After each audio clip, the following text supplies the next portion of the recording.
She was strangled. Man who asked about Betty. Oh, for God's sake. And you're gonna welcome dear rockers. हमें पता है कि आप बेसब्री से मैग्नेट सीरीज की अगली मूवी का इंतजार कर रहे थे। इस सीरीज की खासियत यह है कि जो केसेस ऊपर से एकदम सिंपल लगते हैं, उनके अंदर की बारीकियों को मैग्नेट और उसकी टीम बड़े शानदार तरीके से खोज निकालती है। तो आज हम लाए हैं मैग्नेट सीरीज की चौथी और आखिरी मूवी। अगर आपने चैनल पर पिछली 3 मूवीज नहीं देखी है तो आप बहुत कुछ मिस कर रहे हैं, इसलिए मैग्नेट की पिछली 3 मूवीज देखकर इस मूवी को जरूर देखिए और एंजॉय। आज की कहानी में एक क्लब की बार डांसर मैग्नेट से मिलती है और बताती है कि मैंने 2 लोगों की बातें सुनी, वे किसी का खून करने की बात कर रहे थे, लेकिन लड़की बहुत डरी भी होती है। मैग्नेट को लगता है कि वो पूरा सच नहीं बता रही है, इसलिए वो उसे ज्यादा सीरियसली नहीं लेता। लेकिन उसी रात उस लड़की का खून हो जाता है। अब मैग्नेट बड़ी टेंशन में होता है कि ये मेरी लापरवाही की वजह से हुआ है, इसलिए मैं खुद इस केस को सॉल्व करूंगा। पर इस केस में कोई क्लू नहीं है। इस पेचीदा केस को मैग्नेट अपने शानदार स्टाइल में कैसे सॉल्व करने वाला है, ये बहुत ही इंटरेस्टिंग तरीके से बताया गया है। और इस मूवी का नाम है मैग्नेट इन मॉन्टमार्ट्रे। मूवी की शुरुआत में एक बड़े पैलेस जैसी सेटिंग को दिखाते हैं, जहां पर एक बुजुर्ग औरत हाथ पैर फैलाकर बैठी होती है। कहीं ये कोई शूटिंग तो नहीं चल रही है, लेकिन तभी दिखाते हैं कि उसके पैरों पर इंजेक्शन के छेद हैं। ये एक ड्रग एडिक्ट है और नशे में डायलॉग बड़बड़ा रही है। तभी एक लड़का वहां आकर उसका बैग टटोलने लगता है और कहता है कि अरे दादी, सारा माल खत्म कर दिया क्या, मेरे लिए कुछ नहीं रखा। ये कहकर वो उस औरत के सर से क्राउन निकाल लेता है और वहां से बाहर चला जाता है। ये एक छोटा अपार्टमेंट है, पैलेस नहीं। इतने में एक आदमी उस औरत के फ्लैट की ओर जाता है। लड़का कहता है कि दादी किसी से नहीं मिलेगी, तुम चले जाओ। लेकिन वो आदमी नहीं रुकता। लड़का उसे फॉलो करता है, लेकिन अचानक पीछे से वो आदमी लड़के को पकड़कर उसका गला घोंटता है और बुजुर्ग औरत के घर चला जाता है। ये लड़का मरा नहीं है। वो आंखें खोलकर कुछ देखता है और एकदम शॉक। यह मूवी का टाइटल मैग्नेट इन मॉन्टमार्ट्रे डालकर हो जाती है मूवी शुरू। एक नाइट क्लब में वही शूज दिखाए जाते हैं जो उस आदमी ने पहन रखे थे, मतलब यही खूनी है। क्लब डांसर उसे देखते ही एकदम डरने लगती है और जल्दी जल्दी अपना डांस खत्म करके अंदर चली जाती है। क्लब का ओनर कहता है कि यहाँ लोग तुम्हारा डांस देखने आते हैं, तुम इतनी जल्दी चले जाओगी तो बिजनेस का क्या होगा, मैं तुम्हें नहीं छोड़ूंगा, क्या कर लोगे तुम। ये पूछकर वो जल्दी से ड्रेस पहनकर बाहर चली जाती है। वो रास्ते भर मुड़कर देखती रहती है। खूनी उसका पीछा करता है। लड़की तेज चलने लगती है और एक आदमी से टकराकर चिल्लाती है। इत्तेफाक से वो आदमी एक पुलिस ऑफिसर होता है। अगले शॉट में अपना हीरो मैग्नेट की एंट्री होती है। वो अपने ऑफिसर से बैठकर एक वुडन बॉक्स को निहार रहा होता है। किसी की आवाज को सुनकर वो बाहर जाता है तो एक लड़की मैग्नेट के असिस्टेंट से बहस करती है कि आप सिचुएशन की सीरियसनेस को समझ नहीं रहे हैं, किसी की जान को खतरा है।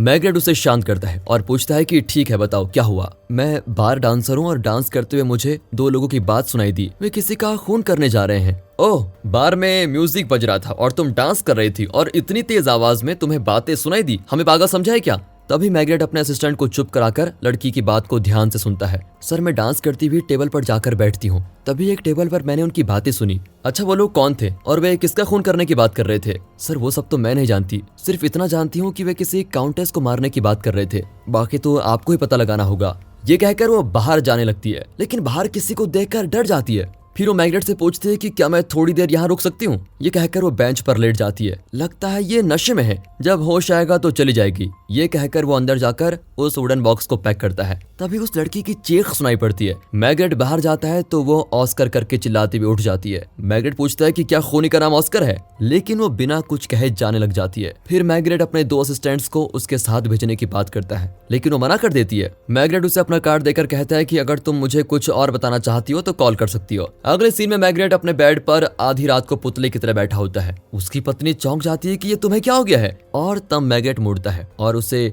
वही वुडन बॉक्स गिफ्ट करता है। दरअसल आज मैग्नेट की पत्नी का बर्थडे है। मैग्नेट कहता है कि ये एकदम खाली है, लेकिन ये बॉक्स मैंने अपने हाथों से बनाया है, यही तुम्हारा गिफ्ट है। देख लिया आपने, इतना बिजी और इतनी टेंशन होने के बावजूद मैग्नेट ने अपने हाथों से अपनी वाइफ के लिए इतना बढ़िया गिफ्ट बनाया। वैसे कौन कौन है जो अपनी वाइफ के लिए रेडीमेड गिफ्ट खरीदना ही भूल जाता है, कमेंट करके बताइएगा। अगली सुबह मैग्नेट ब्रेकफास्ट करने के लिए बैठता है तो उसे इन्फॉर्मेशन मिलती है कि बार डांसर ऑर्लेट का खून हो गया है। मैग्नेट तुरंत स्पॉट पर पहुंचता है। फोरेंसिक डॉक्टर बताता है कि ऑर्लेट के हाथ पैर और गर्दन बड़ी बेरहमी से टूट गए हैं। लगता है खूनी बहुत ही ताकतवर आदमी है। मैग्नेट कहता है कि आदमी ही क्यों, खूनी औरत भी तो हो सकती है। सर इतने फोर्स के साथ तो आदमी ही मार सकता है ना। अब मैग्रेट उस कमरे की जांच करके बताता है कि ऑर्लेट का आइडेंटिटी कार्ड भी नकली है, लेकिन बहुत ही परफेक्ट बनाया गया है। इतने में मैग्रेट का असिस्टेंट वहां पर आता है तो मैग्रेट कहता है कि तुम काउंटेस नाम की औरतों की एक लिस्ट बनाओ। पर असिस्टेंट तो ऑर्लेट की लाश को देखकर एकदम सुन्न हो जाता है, लेकिन खुद को संभाल कर वो अपने काम पर निकलता है। वैसे ये इतना क्यों चौंक रहा है, ये सोचकर मैग्रेट भी हैरान हो जाता है। तब दीवार पर और नीचे खून को देखकर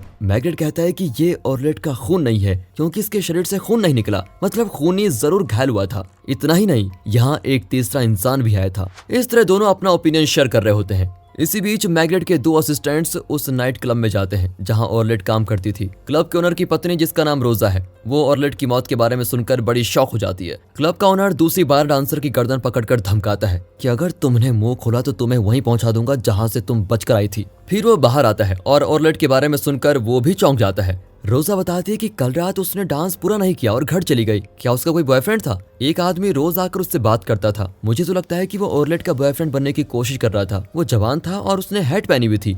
अब असिस्टेंट्स रोजा को लेके जाते हैं और दूसरी डांसर से भी पूछताछ करते हैं। मैग्रेट ओनर से पूछता है कि क्या बार डांसर्स यहाँ सिर्फ डांस ही करती हैं या फिर तुम उनसे दूसरे काम भी करवाते हो? सर ये एक रिस्पेक्टेबल क्लब है, यहाँ वैसे काम नहीं होते। क्या तुम डांसर्स के साथ गलत बर्ताव करते हो? मैं सर बहुत ही डिसेंट आदमी हूँ, लेकिन डांसर्स को ट्रेन करते वक्त कभी कभी ऐसा हो जाता है। अच्छा ये बताओ यहाँ पर कितने लोग काम करते हैं? यहाँ कुछ म्यूजिशियंस, क्लीनर्स, वेटर्स वगैरह काम करते हैं। बाहर एक आदमी खड़ा रहता है, उसका नाम जोजो है। वो कस्टमर्स को क्लब की ओर अट्रैक्ट करता है। अच्छा, क्या यहाँ पर काउंटेस नाम की औरत काम करती है? नहीं सर, मैंने ये नाम कभी नहीं सुना। क्या तुम ऑस्कर नाम के किसी आदमी को जानते हो? No sir. अब इस केस में मैग्रेट सिर्फ 2 नाम जान पाया है, वो है काउंटेस और ऑस्कर। ऑस्कर ऑर्लेट का बॉयफ्रेंड हो सकता है, इसलिए कल रात वो नींद में उसका नाम लेने लगी थी। ऑस्कर मिल जाए तो कोई क्लू मिल सकता है। सर रोजा कहती है कि ऑर्लेट का बॉयफ्रेंड जवान था और उसने हैट पहनी हुई थी। यहाँ तो मैं और आप भी जवान हैं और हैट पहनते हैं। अच्छा मजाक है, लेकिन अब मेरी बात ध्यान से सुनो। दरअसल ऑर्लैंड ने कहा था कि 2 लोग खून करने की बात कर रहे थे, लेकिन क्लब में ऐसा कोई आया ही नहीं जिसने ऐसी बातें की हो।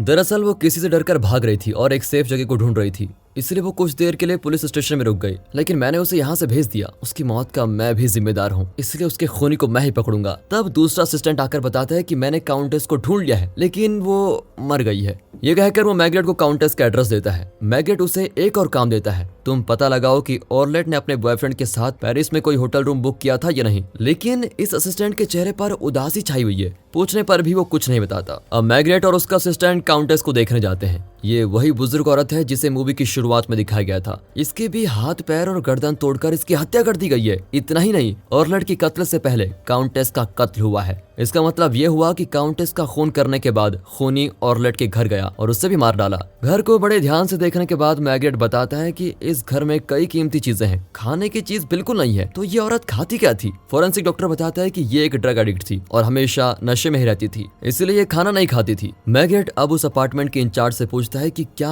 ऑर्लेट नाम की लड़की काउंटेस से मिलने आती थी? नहीं सर, लेकिन एक डॉक्टर काउंटेस को देखने आता था। मैंने उस डॉक्टर को इन्फॉर्म भी किया था कि काउंटेस की ये हालत हो गई है। मैग्रेट पूछता है कि क्या कोई यंग आदमी काउंटेस से मिलने आया था? हाँ सर, एक लड़का रोज काउंटेस से मिलने आता था और उसका नाम एफ से शुरू होता है। अब मैग्रेट पूछता है कि क्या आप ऑस्कर को जानती है? वो तो एकदम एक्साइटेड हो जाती है कि सर क्या आप ऑस्कर को जानते हैं? अब कबूतर पिंजरे में फंसा, ये सोचकर मैग्रेट ऑस्कर के बारे में और पूछने लगता है। वो औरत उठकर कहती है कि वो तो अंदर है, अभी लाती हूँ। वो अपनी कैट उठा लेती है। सर आप तो एक जीनियस है, आपने इतनी जल्दी मेरी कैट का नाम भी जान लिया। मैग्रेट परेशान हो जाता है कि ये औरत तो मेरी इमेज का कीमा बना रही है। पर असिस्टेंट मैग्रेट की मान मर्यादा बचाते हुए कहते हैं कि मैडम आपने मिस्टर मैग्रेट को क्या समझ के रखा हुआ है? वो बहुत बड़े जासूस हैं और आपके कैट का नाम जानना तो उनकी बाईं आंख का खेल है। मैग्रेट भी जरा स्माइल करके यस ही इज राइट ये कहकर वहां से चला जाता है। तो ऑर्लेट और काउंटेस का कोई कनेक्शन नहीं है। बाहर उन्हें काउंटेस का डॉक्टर मिलता है। मैग्रेट कहता है कि अब काउंटेस जिंदा नहीं है, आप हमारे साथ स्टेशन चलिए और अपना बैग जरूर लीजिएगा। ये सुनकर डॉक्टर बहुत नर्वस हो जाता है।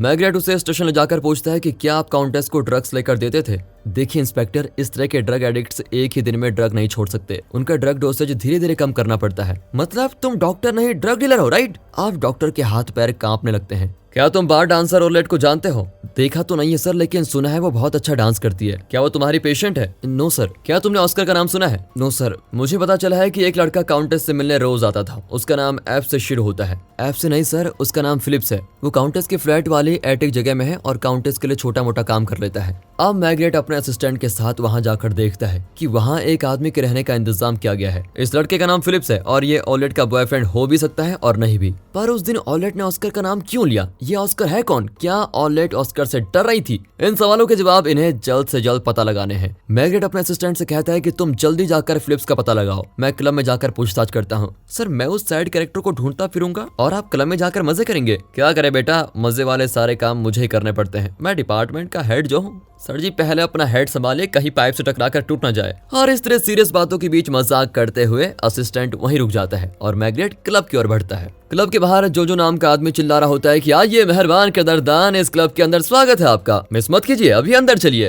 अरे मैग्रेट सर, आप भी स्वर्ग देखना चाहते हो क्या? देखो मैं एक खूनी को ढूंढ रहा हूँ, क्या तुम मुझे कुछ बता सकते हो? अरे सर यहाँ तो लोग एंजॉय करने आते हैं, आपके डिपार्टमेंट के लोग भी यहाँ आते हैं, खूनी यहाँ नहीं आते पर। और तभी एक आदमी आकर पूछता है कि क्या बेटी मिलेगी? हाँ जरूर मिलेगी, अंदर जाओ। उसके जाने के बाद मैग्रेट पूछता है कि क्या तुम ऑस्कर को जानते हो? No sir. अच्छा और ऑलेट के बारे में? यहाँ का हर आदमी उसके सपने देखता है, लेकिन वो एकदम खड़ूस है, किसी को अपने पास भटकने नहीं देती। अब मैग्रेट क्लब के अंदर जाता है और ओनर से कहता है कि तुम यहाँ की सारी डांसर्स को बुलाओ। वो डांसर्स को लेने जाता है। मैग्रेट एक टेबल पर बैठता है, वहाँ एक आदमी डांसर्स को घूर रहा होता है। अगले सीन में फिलिप्स के कमरे को दिखाते हैं जहाँ वो सो रहा होता है, लेकिन कोई बुरा सपना देखकर उठ जाता है। तभी मैग्रेट का असिस्टेंट वहाँ आता है, उसको देखकर फिलिप्स वहाँ से बच निकलता है। यहाँ मैग्रेट डांसर से ऑर्लेट के बारे में पूछता है। सर उसका असली नाम ऑर्लेट नहीं मैरी लूफी है और उसका एक बॉयफ्रेंड था, लेकिन उसके बारे में हमें ज्यादा नहीं पता क्योंकि यहाँ की लड़कियां अपने सीक्रेट्स किसी के साथ शेयर करती नहीं। अच्छा इस क्लब के ओनर और उसकी पत्नी के बारे में तुम लोगों का क्या ख्याल है? सर ओनर की पत्नी रोजा बहुत अच्छी औरत है। ये सुनकर मैग्रेट को लगता है कि शायद रोजा सच में बहुत अच्छी औरत है और अपने क्लब डांसर्स का बड़ा ख्याल रखती है। अब वो पूछता है कि मेरे पीछे हैट पहनकर जो आदमी बैठा हुआ है, क्या वो यहाँ का रेगुलर कस्टमर है? आपके पीछे तो टेबल और चेयर है। मैग्रेट तुरंत मुड़कर देखता है कि वो आदमी गायब। तभी वो बाहर भागता है और जोजो से पूछता है कि सच बताओ, तुम उस आदमी को जानते हो ना? क्या वो इस क्लब का रेगुलर कस्टमर है? यहाँ कोई रेगुलर कस्टमर नहीं होता सर, रोज नए लोग आते हैं। अच्छा उसने तुमसे बेटी के बारे में क्या पूछा था? उसे बेटी नाम का कैसे पता चला? आप अपना दिमाग चेक करवाइए इंस्पेक्टर, हम न्यूज़पेपर में ऐड देते हैं कि आज बेटी नाचेगी, ऑलेट नाचेगी वगैरह वगैरह। अब मैग्रेट परेशान हो जाता है। उस रात मैग्रेट की वाइफ चौंक कर उठती है और देखती है मैग्रेट ने वहाँ मैरी के कत्ल का सीन क्रिएट करके रखा हुआ है। वो डर जाती है कि ये केस सॉल्व करते करते तुम पागल तो नहीं हो गए। मैग्रेट कहता है कि वहाँ वो लड़की मरी पड़ी है, यहाँ दीवार पर थोड़ा खून लगा हुआ है जो कि बी पॉजिटिव है और फर्श पर थोड़ा खून है और वो ओ पॉजिटिव है, लेकिन ऑलेट का ब्लड बी नेगेटिव है। मतलब दीवार पर और फर्श पर ऑलेट का खून नहीं बल्कि दो अलग अलग लोगों का खून है। मान लेते हैं एक खून कातिल का है। वो खून करने के बाद ऑलेट की लाश को देखता है। मैग्रेट की वाइफ कहती है कि आपके पीछे कोई खड़ा है। इस तरह वो भी मैग्रेट की कल्पना में शामिल हो जाती है और तब मैग्रेट मुड़कर कहता है कि यू आर राइट, मैं खूनी हूँ और कत्ल करने के बाद मुझे पीछे से कोई अटैक करता है, बदले में मैं उस पर चाकू मारता हूँ, तब उसका खून जमीन पर गिरता है। अब मुझे लगता है कि मैंने दोनों का खून कर दिया है और मैं यहाँ से चला जाता हूँ, लेकिन जिस पर मैंने अटैक किया था वो मरा नहीं बल्कि मेरे जाने के कुछ देर बाद ही यहाँ से बच निकलता है। इसका मतलब अब खूनी उस इंसान का खून करना चाहेगा जिसने उसे ऑर्लेट का खून करते हुए देख लिया था। ओहो माय डियर विफी, पता नहीं मेरे बिना तुम्हारे बिना मेरा क्या होता। तो सीक्रेट हो यार। अब मैग्रेट ने इस केस को कुछ हद तक गैस कर लिया है। अगले दिन मैग्रेट फुल जोश में ऑफिस जाता है और बताता है कि बार डांसर का नाम ऑर्लेट नहीं मैरी लूफी है और वो यहाँ की रहने वाली है ही नहीं, इसलिए पता लगाओ कि उस नाम की कोई औरत किसी और डिस्ट्रिक्ट से मिसिंग हुई है या नहीं। काउंटेस का शव स्टेशन रिपोर्ट आ चुका है, उसमें लिखा है कि उसके शरीर पर जगह जगह ड्रग इंजेक्शन के निशान है। इतना ही नहीं, उसकी पीठ पर सिगरेट से जलने का निशान है। और फिलिप्स का क्या हुआ, उसे तुमने पकड़ा कि नहीं? नहीं सर, वो बच निकला। अरे उसे तो मैं बड़ी आसानी से पकड़ लूंगा क्योंकि उसके पास पैसे भी नहीं है और वो यहीं कहीं सड़क पर भटक रहा होगा। लेकिन वो सड़क इस कमरे के अंदर नहीं है, तुम यहाँ कर क्या रहे हो? जल्दी बाहर जाओ और उसे पकड़ो। इस तरह मैग्रेट एकदम सीरियस मूड में उसे ऑर्डर देता है। एक और काउंटेस के बारे में पूछताछ होती है तो दूसरी ओर ऑर्लेट यानी मैरी के बारे में पूछताछ चल रही है। अब फिलिप्स को दिखाते हैं जो सच में सड़क पर भटक रहा है। ऊपर से हर तरफ पुलिस उसको ढूंढ रही है। तभी एक आदमी आकर कहता है, तुम्हें देखकर लगता है तुम्हें पैसों की सख्त जरूरत है, मेरा एक काम करोगे? हाँ सर, पैसे तो दोगे ना? हाँ जरूर दूंगा, मेरे पीछे आओ। फिलिप्स उस आदमी के पीछे जाता है। वो आदमी एक ब्रिज के नीचे जाता है और फिलिप्स भी वहीं पर जाता है। वहाँ वो आदमी मुड़कर देखता है, अरे ये आदमी और कोई नहीं, मैग्रेट का असिस्टेंट है। मैग्रेट की डांट खाकर उसने ऐसा मस्त प्लान क्रिएट किया था। फिर क्या, पुलिस तुरंत फिलिप्स को उठा लेके जाती है। दूसरी ओर काउंटेस के घर से कुछ पुराने न्यूज़पेपर्स, बिल्स वगैरह मिलते हैं, जिनसे पता चलता है कि काउंटेस लीजेक्स नाम के टाउन में रहती थी। वो शादी करके अपने पति के साथ रहती थी, लेकिन कुछ ही दिनों में उनका घर बिक गया और उसके रहने का कोई ठिकाना नहीं रहा। वो एक होटल में रहने लगी। तभी एक दिन उसका पति दूसरी मंजिल से गिरकर मर गया। उसके बाद तो लगभग 6 महीने तक वो बिना रेंट दिए एक होटल में रहने लगी। जब होटल का मालिक उससे रेंट मांगने लगा तो वो पेरिस आ गई। तब मैग्रेट का असिस्टेंट आकर कहता है कि मैंने सभी होटल्स में पूछताछ कर ली है, ऑर्लेट ने कभी किसी भी होटल में अपने बॉयफ्रेंड के साथ रूम बुक किया ही नहीं। ये असिस्टेंट अब भी बड़ा उदास दिखता है। अब मैग्रेट दूसरे ऑफिसर्स को बुलाकर कहता है कि पेरिस का एक भी होटल मत छोड़ो, हर जगह पता लगाओ कि ऑर्लेट या मैरी नाम की लड़की अपने बॉयफ्रेंड के साथ किसी होटल में रही थी या नहीं। तुम क्लब के ओनर की फोटो भी लेके जाओ, शायद उसने किसी होटल में रूम बुक किया होगा। अब असिस्टेंट चिल्लाता है कि सर मुझ पर विश्वास कीजिए, मैंने एक भी होटल नहीं छोड़ा, हर जगह चेक कर लिया है। ओ तुम चिल्लाओ मत, शांत हो जाओ, मुझे तुमसे बात करनी है। ये कहकर वो उसे अपने ऑफिस में लेके जाता है। तुम मुझे ये बताओ कि आखिर तुम्हारी प्रॉब्लम क्या है? उस लड़की के मरने से तुम इतने उदास क्यों और परेशान क्यों हो? सर मैं उससे शादी करना चाहता था। ये कहकर वो रोने भी लगता है। मैग्रेट को तो हंसी आ जाती है और गुस्सा भी। अरे मेरे लाल, हम पूरे शहर में तुम्हें ही तो ढूंढ रहे हैं, पहले क्यों नहीं बताया तुमने? सर मैंने बताने की बहुत कोशिश की, लेकिन मुझसे ऑर्लेट की मौत सही नहीं जाती। चलो अब तो बता दिया तुमने, लेकिन तुम्हारा नाम तो ऑस्कर नहीं है ना? मतलब ऑस्कर नाम का एक और कैरेक्टर है जिससे ढूंढना है ना? खैर तुम ऑर्लेट के बारे में बताओ। सर मैं उसे सिर्फ 3 या 4 बार मिला था, उसके बाद हमने शादी करने का फैसला किया। क्या उसने तुम्हें अपने बारे में कुछ और बताया था? नहीं सर। क्या तुमने किसी को उसका पीछा करते हुए देखा है? सर मेरी आंखें उसके अलावा किसी और को देखती नहीं थी। वो उस क्लब के बारे में क्या कहती थी? वो कहती थी कि ओनर की वाइफ रोजा बहुत ही अच्छी औरत है। क्या तुम जानते हो कि ऑलेट का असली नाम क्या है? नहीं सर, मुझे तो उसने अपना नाम ऑलेट ही बताया था। मैग्रेट समझ जाता है कि ये बेचारा तो उसका असली नाम भी नहीं जानता, लेकिन वो बताता है कि ऑर्लेट ने एक कॉस्टली डायमंड चेन पहना था। उसने बताया था कि उसके किसी रिश्तेदार ने उसे गिफ्ट किया। वो लीजेक्स नाम के एक टाउन में पैदा हुई थी और अपनी आंटी के साथ ही रहती थी। फिर वो पेरिस आ गई और अब मिलता है मैग्रेट को एक तगड़ा क्लू। अब तक वो सोच रहा था कि ऑर्लेट और काउंटेस के बीच कोई कनेक्शन है ही नहीं, लेकिन अब पता चलता है कि दोनों ही लीजेक्स टाउन में रहती थी। वो असिस्टेंट से कहता है कि तुम लीजेक्स के उस होटल में जाओ जहां काउंटेस लगभग 6 महीने रही। वहां की स्टाफ नौकर चाकर सबसे पूछताछ करो। सर क्या आप मुझे नौकरी से निकाल देंगे? अब पागल मत बनो, सबसे इंपॉर्टेंट पॉइंट तो तुम ही ने बताया है। नौकरी की फिक्र छोड़ो और अपना काम जारी रखो। अब मैग्रेट भी लीजेक्स टाउन में जाता है और मैरी की आंटी के घर पर जाता है जहां मैरी बड़ी हुई थी। उसकी आंटी बताती है कि मैरी के पेरेंट्स की मौत के बाद वो मेरे पास ही पली बड़ी, लेकिन सिर्फ 13 साल की उम्र में वो प्रेग्नेंट हो गई। पूरा टाउन मुझ पर हंसने लगा। मैं लोगों को जवाब दे ही नहीं पाती थी कि उसके पेट में किसका बच्चा है, लेकिन उसका बच्चा मरा हुआ पैदा हुआ। लेकिन बाद में मुझे पता चला कि उसका कारण मेरा पति था। अच्छा क्या मैं आपके पति से मिल सकता हूँ? उसके लिए तो आपको नर्क में जाना पड़ेगा। मेरे पति ने मुझे सच बता दिया और उसके बाद उसने खुदकुशी कर ली। उसके बाद मैरी घर छोड़कर भाग गई थी।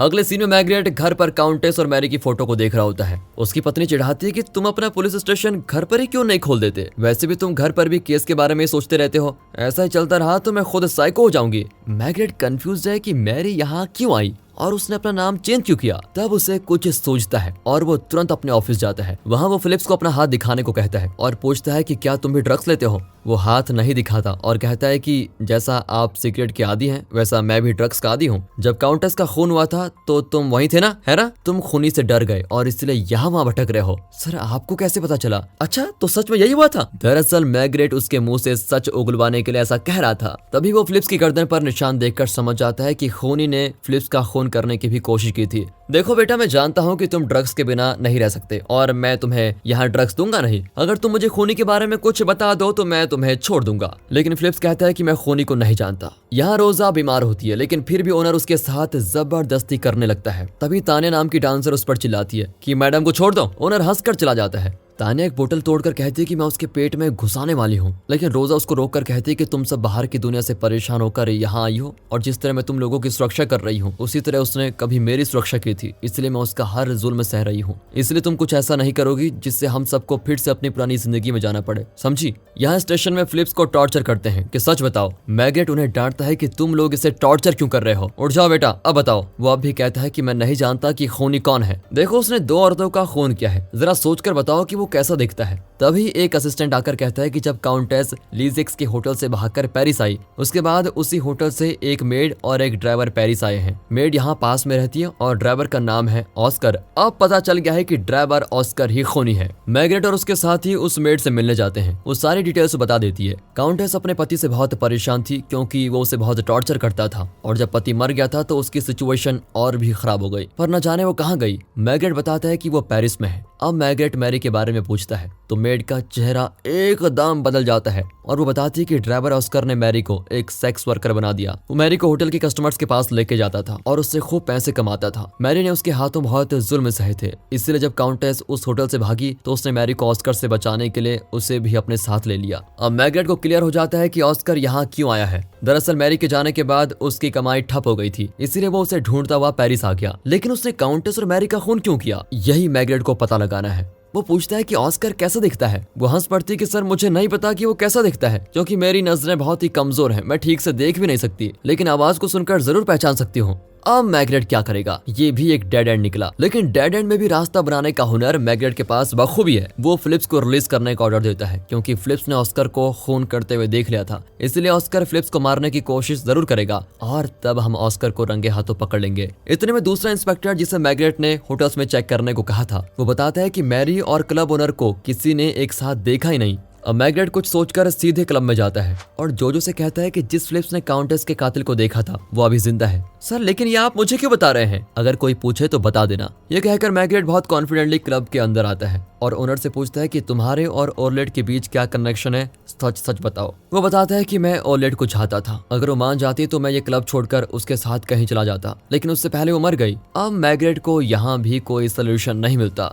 अब इनकी इकलौती उम्मीद फिलिप्स पर टिकी हुई है कि जब खूनी उसको मारने आएगा तो वे उसे पकड़ लेंगे। लेकिन उससे पहले मैग्रेट रोजा से काउंटेस और ओरलेट के बारे में पूछता है क्योंकि वो ऐसी औरतों को शरण देती है जो पति के जुल्म से या परिवार के टॉर्चर से बहुत तंग आ जाती हैं। वो बताती है कि जो ऐसी औरतों का पता लगाता है और उन्हें यहाँ पर लेके आता है, फिर मैं उन्हें काम देती हूँ और उनकी सुरक्षा भी करती हूँ। लेकिन आपने काउंटेस को क्या सुरक्षा दी थी? काउंटेस को तो ओरलेट ही संभालती थी, लेकिन काउंटेस ड्रग्स का शिकार हो गई। हाँ प्लीज उस खूनी को अरेस्ट कीजिए। तब मैग्रेट का असिस्टेंट कॉल करके बताता है कि फिलिप्स बच निकला। मैग्रेट डांटता है कि एक विटनेस तुम लोगों से संभल नहीं पाया क्या? वो इकलौता आदमी था जो हमें खूनी तक पहुंचा सकता था, जल्दी उसे पकड़ो। यहाँ फिलिप्स उस डॉक्टर से मिलता है जो काउंटेस और फिलिप को ड्रग देता था। फिलिप्स रोने लगता है कि प्लीज मुझे ड्रग्स दे दीजिए। वो डॉक्टर उसे ड्रग्स का इंजेक्शन देता है, लेकिन उसके बाद फिलिप्स रोने लगता है कि मुझे जल्दी लेके जाइए, पुलिस मुझे ढूंढ रही है। लेकिन डॉक्टर उसे मारने लगता है और कहता है कि अभी गाड़ी से उतर जाओ। फिलिप्स धमकाता है कि मुझे बचा लो वरना मैं पुलिस को तुम्हारे बारे में सब कुछ सच बता दूंगा। डॉक्टर को और गुस्सा आता है और वो फिलिप्स को गाड़ी से धकेलकर उस पर गाड़ी चलाने की कोशिश करता है। अन वक्त पर मैग्रेट का असिस्टेंट उसको बचा लेता है। यहाँ क्लब के बाहर जोजो एक आदमी को कोड लैंग्वेज में बताता है कि फिलिप्स जिंदा है। इसी बीच मैग्रेट को उसका असिस्टेंट कॉल करके बताता है कि फिलिप्स पकड़ा गया,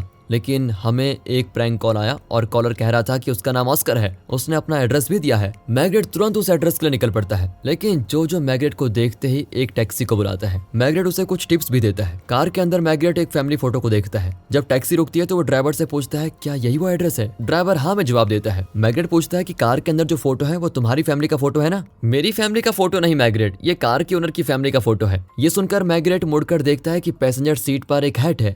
ये वही आदमी है जो उस दिन क्लब में मैग्रेट के ठीक पीछे बैठा हुआ था और यही खूनी है। मैग्रेट उसे पकड़ने की कोशिश करता है, लेकिन तब तक वो गाड़ी लेकर चला जाता है। दरअसल मैग्रेट को डाइवर्ट करने के लिए खूनी ने ऐसा प्रैंक कॉल किया था। एक्चुअली खूनी क्लब में होने वाला है और मैग्रेट को वहां से निकलने के लिए खूनी ने ये चाल चली थी। यहाँ रोजा अपने पति से कहती है कि ये जगह अब नहीं चलेगी, क्यों ना हम इसे छोड़कर कहीं और चले जाएं। लेकिन ओनर नहीं मानता और वहां से चला जाता है। मैग्रेट वहां पर एक गाड़ी पकड़कर वापस क्लब में आकर देखता है कि रोजा को बांध कर रखा हुआ है और अब उस टोपी वाले का चेहरा दिखाते हैं और यही है ऑस्कर। एक भी कदम आगे रखा तो इसे शूट कर दूंगा। ठहरो, शूट मत करो, मैं सिर्फ जानना चाहता हूँ। मेरे माइंड में एक थ्योरी है, तुम सिर्फ इतना बताओ कि मैं सही हूँ या गलत। मैरी नाम की लड़की जिसे उसकी आंटी के पति ने सेक्सुअली अब्यूज किया था, इतनी छोटी उम्र में उसने ऐसे ऐसे जुल्म सहे कि वो बर्दाश्त नहीं कर पाई। उसने काउंटेस नाम की औरत के साथ उस होटल में शरण ली, लेकिन वहां उसने देखा कि काउंटेस का पति काउंटेस को रोज टॉर्चर करता था, उसके शरीर पर जलती हुई सिगरेट रखता था। काउंटेस उसका जुल्म और सह नहीं पाई। उसका पति गलती से बिल्डिंग के ऊपर से नहीं गिरा, बल्कि काउंटेस और मैरी ने मिलकर उसे नीचे धकेल दिया। लेकिन तुमने उन्हें ऐसा करते हुए देख लिया था और उन्हें ब्लैकमेल करने लगे। तुमने मैरी को सेक्स वर्क करने पर मजबूर किया और खुद ढेर सारे पैसे कमाए। काउंटेस ये सब कुछ सह नहीं पाई और तुमसे बचने के लिए दोनों उस होटल से भागकर पेरिस आ गई। यहाँ तक की कहानी सही है ना? हाँ गुरु, बिल्कुल ठीक। आगे बताओ। मैं तुम्हें एक शातिर कातिल समझ रहा था, लेकिन तुम इतने चीप ब्लैकमेलर कैसे हो सकते हो?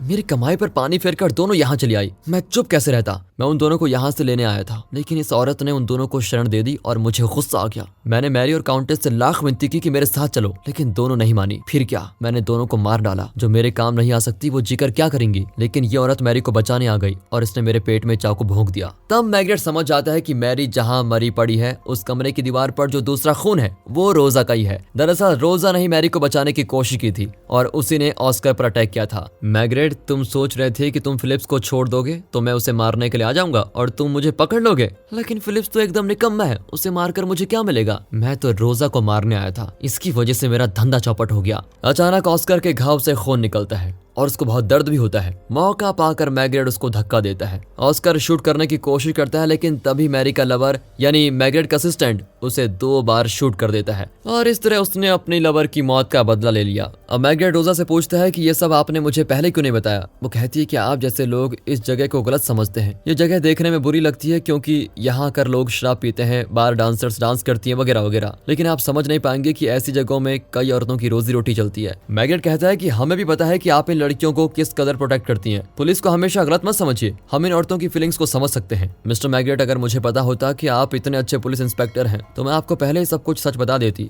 सच तो यह है कि मैरी आपके असिस्टेंट से बहुत प्यार करती थी और इनसे शादी करना चाहती थी, लेकिन उससे पहले उसकी मौत हो गई। वो बहुत अच्छी लड़की थी। ये सुनकर मैग्रेट का असिस्टेंट बहुत रोने लग जाता है और इस तरह ये केस भी हो चुका है सॉल्व। अब मैग्रेट घर जाकर बताता है कि चलो भाई केस सॉल्व हो गया। उसकी वाइफ कहती है कि इससे पहले कि अगला केस आ जाए जल्दी से डिनर कर लो, बता दिया, वरना यहाँ एक खून होगा और उसकी इन्वेस्टिगेशन करने के लिए तुम नहीं बचोगे। इस तरह हंसी मजाक के साथ ये मूवी यहाँ पर खत्म होती है। दोस्तों, अगर सच में आपको वीडियो अच्छी लगी, मूवी अच्छी लगी, एक्सप्रेशन अच्छा लगा तो लाइक कीजिए और चैनल को सब्सक्राइब। मिलते हैं अगली वीडियो में, तब तक के लिए गुड बाय, अपना ख्याल रखिए and finally thanks for watching.